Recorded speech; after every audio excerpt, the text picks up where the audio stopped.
Hey guys, I'm Marty Geek. In this video, I want to share with you guys my review of the LG Watch Sport after 1 week of usage. Keep in mind, this is the $349 watch.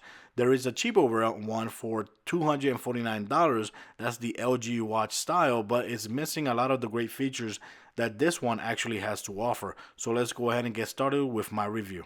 So one of the main reasons I purchased the sport watch is because with this watch you can actually enjoy Android Wear 2.0 full experience, meaning that, for example, I can actually pay with my smartwatch because it has NFC.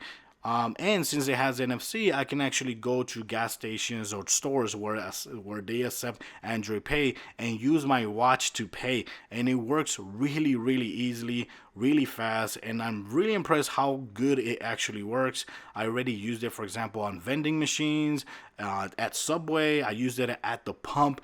I'm putting gas on my vehicle, and it works really nice. Another cool feature that it actually has is the GPS. With GPS, that means that you can now leave your phone behind when you're going for a walk or for a run and track your mileage using a Google Fit app or Runtastic, Runkeeper, or any fitness app out there in the Play Store. And of course, if you're one of those that sweat a lot or accidentally wet stuff, this smartwatch is actually IP68. So that means it's water and dust resistance. So if you sweat too much, it's not going to damage it at all. Another cool thing is, since it has a heart rate monitor, while you're using Google Fit, which is the application that I use the most, it actually tracks your heart rate while you're exercising. And that is a really cool feature that at the end of the run or your walk or your exercise, you can actually see your average heart rate while you were exercising, just because it has the heart rate monitor right there on your wrist all the time, and it works flawlessly. Another great feature of the LG Sport Watch, thanks to Android Wear 2.0, is that you can actually use it to make phone calls, because it actually has a nano SIM card in the bottom of the watch where the heart rate monitor is at. All you gotta do is pop the bottom cover off and put a SIM card in it, and right away you can start making phone calls. You can access your contacts, you can receive phone calls, and the audio and mic is really clear. I already tested it out and it works pretty damn good.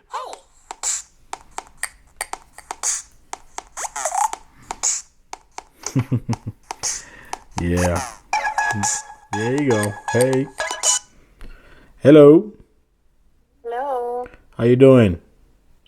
Fine, thank you. And you? Very good. I also like that this watch has 3 buttons, two of them being customizable, so that means that you can actually apply any application that you want to either of the buttons. But the middle button, which is the crown button, is really awesome because you can use it to scroll up and down through your application that you have on your watch. You can also use it when you're in an application. You can actually scroll up and down as well. Also, when you're on the Play Store, which is another cool feature that I like about the smartwatch, is that it actually has a Play Store where you can download applications from the watch itself. You don't need the smartphone at all. And what's cool is that you can scroll up and down every time you go to a specific category in the Play Store. That's great because you don't have to be touching the screen unless you want to confirm something. And of course, I also like that this smartwatch has inductive charging, and it also comes with its own dock. All you gotta do is take your smartwatch off,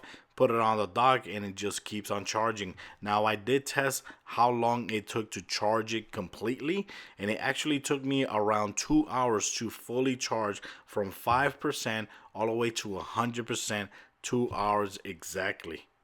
Now let's talk about the negative thing about this smartwatch, and I gotta mention the size of it. A lot of people are gonna find this smartwatch being too big or too thick for them. I actually like the way it looks on me, and I'm not bothered by the size of it. But if you have a small wrist, you might want to try to look for this smartwatch somewhere in some store, like for example AT&T or Verizon. Try it on and to see how it looks on you. Honestly, I like the way it looks on me, but a lot of people are just not gonna like it. The other negative thing about this smartwatch is that you cannot replace the wristbands. No, if you don't like the way they look right now, you're out of luck because you cannot replace them. Another thing is, I don't know how good these wristband might be because this is like a hard rubber. I did notice that after a week already, it does get a little bit softer. In my opinion, it feels a little bit more flexible now than when I started using it. But the negative thing is that you cannot replace the wristbands because there are antennas going through them. Now let's talk about the battery life of the sport watch because this watch actually has so many features in it that if you leave everything on, it will drain your battery really fast. Like for example, this smartwatch has the GPS. If you're not using the GPS, turn it off. It has the Wi-Fi. If you're not at home, just turn it off. Supposedly, it will automatically turn off and on if you're not at home or there's no Wi-Fi near you. But I would still turn it off just in case, so it's not searching for Wi-Fi. Also, it has a feature of always on. That means that instead of shutting the screen completely, you can still, when it fades out or it goes to standby, you can actually still see the time on it. And honestly, if you leave all that on, you're gonna be lucky if you actually get 6 hours of battery life. Yes, I did get, using everything, I actually got like 7 hours of battery life. But turning off the GPS, turning off the Wi-Fi when you're not using it, I turn off the always on screen because I don't need it for it to be always on. Just tap on the screen or tap on the scroll button or any button, and you can see the time like that. Or you can also just flip the your wrist towards you, and you can actually see the time like that as well. So if you use it like that, you're a little bit more careful, cautious about the battery life and all that. You can easily get over 13 hours of battery life, and that's what I've been getting on this smartwatch, around 13 to 14 hours of battery life.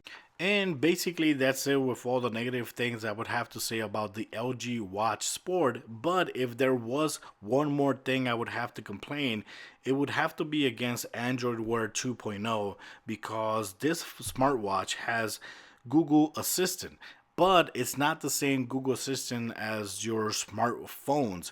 On the one on the phones, when you talk to it, it actually responds back with voice, and it kind of sucks that it's not available with voice on this smartwatch, considering that it has a very awesome speaker. And it would be really cool if you ask for something and it actually responds back with the same voice that you get on the smartphones. That would have been really cool. Now, there's a lot of smartwatches that do not have a speaker, so I don't know if that's the reason why Google didn't enable it. But I think Google can actually later on in the future enable the voice to the Google Assistant, and that would be really cool because there's gonna be a lot of smartwatches out there in the market with a speaker. But other than that, I really like the way this smartwatch also looks on me. I like the design of it, even though it's a sports watch. I like the fact that it looks simple. I like the color, the gray color. That's my one of my favorite colors. And basically, that's it. I like the way it feels on me. I like the way it looks on me. But if you want to buy it, I recommend to try it out first if you want to have the full experience of Android Wear 2.0, where you can actually pay with your smartwatch. It's awesome and I really like it. You might want to buy it. Maybe you want to wait for it to go down on price. Maybe you think it's too expensive. $349, it's not cheap. Later on, most likely it's going to go cheaper. And remember, this is the first version of smartwatches that comes available with Android Wear 2.0. Later on, there's going to be more watches coming out. Some of them might be cheaper, but like I said, this smartwatch, I like the fact that it has everything in it. It has absolutely everything in it. It's not missing absolutely nothing. And I like the crown button, which a lot of smartwatches in the future are not gonna actually have, like the Huawei sport watch that was just announced. It looks cool. I like the way this one actually looks better, and it also does not have a crown button, which kind of sucks. I don't know why. But other than that, guys, like I said, should you buy it? Maybe you should try it first before you buy. Other than that, thanks for watching my video. Let me know what you guys think about this smartwatch so far. Have you thought about buying this one, or do you have another smartwatch that you're actually looking forward to buy? So thanks for watching the video, guys. Till next time.